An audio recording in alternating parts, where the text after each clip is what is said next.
In my late 20s, I went out to my grandma's house and stayed for a few years to learn to weave.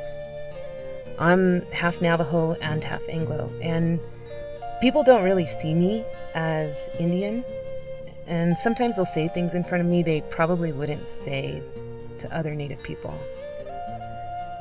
One day I overheard this trader. He was talking to my grandma, and he told her the demand for rugs wasn't, strong any longer, and so he couldn't give her the money that, she needed for her rug.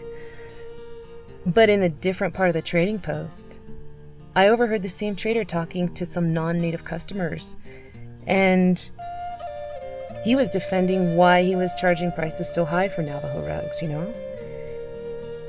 Let's face it, they're handmade, and it can take months or years to make a Navajo rug. And I would imagine people coming from out of town, they'd be willing to pay those high prices. But for me, hearing those things, I don't really trust the traders.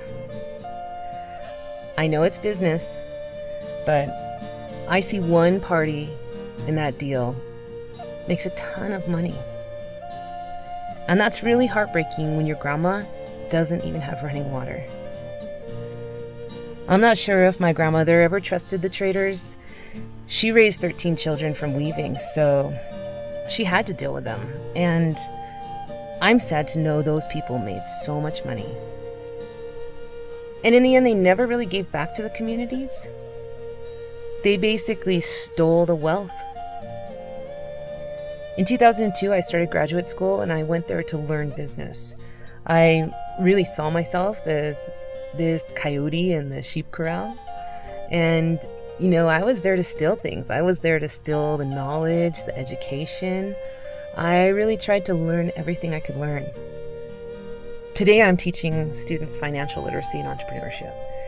And the knowledge, the intellectual capital, it ends up spreading out through Indian country in ways I could have never imagined.